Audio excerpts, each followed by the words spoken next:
नमस्कार। हमारे चैनल में आपका स्वागत है। मैं हूं रामचंद्र मौर्य। साथियों, क्या आपने कभी यह जानने की कोशिश किया है कि आरएसएस से लोग घृणा क्यों करते हैं? आरएसएस को लोग देशद्रोही क्यों कहते हैं? आरएसएस को लोग ब्राह्मणवादी क्यों कहते हैं? और आरएसएस को लोग देशभक्त की श्रेणी में क्यों नहीं रखते? दरअसल आरएसएस एक ऐसा संगठन है जिसे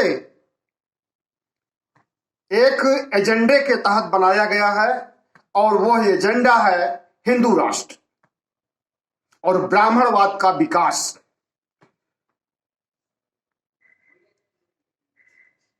हिंदू मुस्लिम के नाम पर आरएसएस जो कुछ करता आ रहा है और कर रहा है, उससे सब कोई अच्छी तरह से परिचित है, लेकिन किसी को यह नहीं पता होगा कि शुरू से ही यह संगठन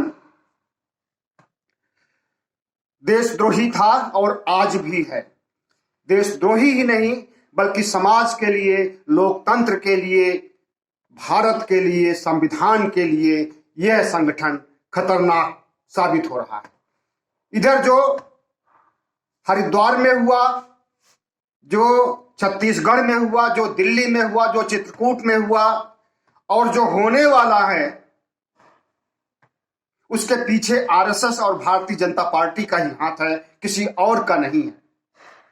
जिस तरह से हिंदू मुस्लिम के बीच नफरत की दीवार खड़ी की जा रही है और मुसलमानों को का कत्लेआम करने की बात कही जा रही है, इससे सिर्फ वोटों का ध्रुवीकरण करके 5 राज्यों के चुनावों को जीतना ही इसका मकसद है।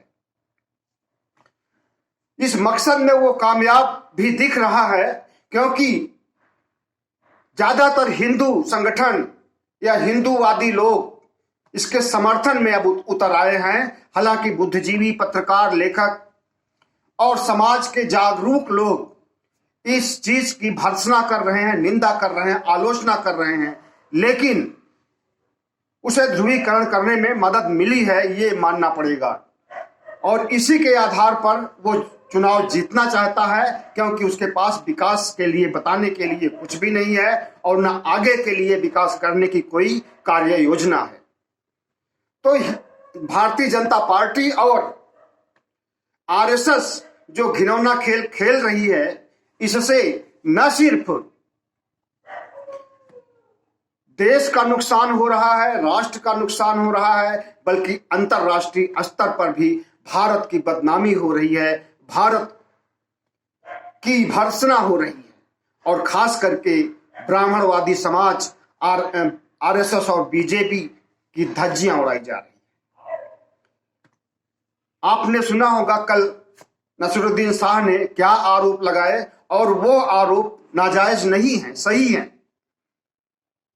अगर आप मुस्लिम पक्ष को इस तरह से सरेआम कत्लेआम करने की बात कहोगे और उनके खिलाफ माहौल बनाओगे, नफरत तय करोगे, तो अल्पसंख्यकों से जुड़े जो भी बुद्धिजीवी हैं, कलाकार हैं, नेता हैं, उनको बाहर आना ही पड़ेगा और तुम्हारे खिलाफ और तुम्हारी सच्चाई को, तुम्हारी असलियत को बताना ही पड़ेगा। साथियों, 1925 में जब से आरएसएस बना है, तब से यह कुख्यात रहा है अपने कारनामों के लिए। शुरू में इसने जो कुछ किया उसकी निंदा हुई थी, लेकिन निंदा होने से, आलोचना होने से इनकी मोटी चमड़ी पर कोई फर्क पड़ने वाला नहीं है। अंग्रेजों की गुलामी करने वाले, अंग्रेजों से की दलाली करने वाले, अंग्रेजों का साथ देने वाले देशद्रोही आज इतने सक्रिय हो गए हैं, आज इतना इनका मनोबल बढ़ गया है कि फिर से भारत को बांटने की, भारत को तोड़ने की साजिश कर रहे हैं। हमारी साझी विरासत को, हमारी साझी संस्कृति को तार तार कर रहे हैं। जिस देश में हिंदू, मुस्लिम, सिख, ईसाई सब भाई की तरह, बंधुत्व की तरह आपस में मिलजुल कर करके रहते थे, उन्हीं को अलग किया जा रहा है। इनकी इस नापाक हरकत से बच्चा बच्चा वाकिफ हो रहा है और इनके खिलाफ पिछड़ों में, ओबीसी में, एससी में, एसटी में जागरूकता हो रही है और उसी जागरूकता के तहत इनकी सरकारों को फिर से रसातल में भेज दिया जाएगा, फिर से इन्हें वोट नहीं दिया जाएगा और इनकी ये अपनी औकात पर आ जाएंगे, जैसे पहले आजादी के बाद से लेकर के 1980 तक औकात में थे अपने, कि कहीं भी इनकी सरकारें नहीं बन पाती किसी भी राज्य में।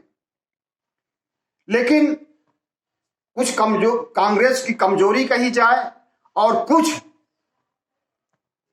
इनकी अपराध धर्मिता कही जाए और इनका मनोबल बढ़ाने के लिए हिंदुओं का सहयोग कहा जाए, इसकी वजह से ये शक्तिशाली हो गए और अब अपने को सर्वशक्तिमान मान रहे हैं और लोकतंत्र को ही खत्म करके ये राजतंत्र स्थापित करके, हिंदू राष्ट्र स्थापित करके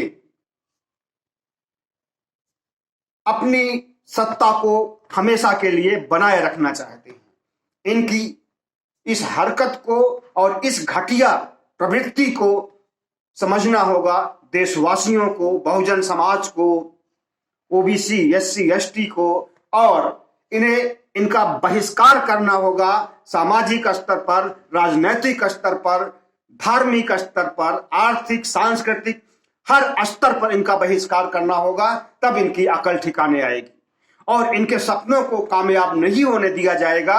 इनका हिंदू राष्ट्र धरा का धरा रह जाएगा, सपना बना रहेगा। जैसे 100 साल से ये हिंदू राष्ट्र बना रहे हैं और आज तक बना नहीं पाए हैं, ये सपना ही देखते रहेंगे, दीवा स्वप्न ही देखते रहेंगे, लेकिन हिंदू राष्ट्र भारत को नहीं बनाया जा सकेगा।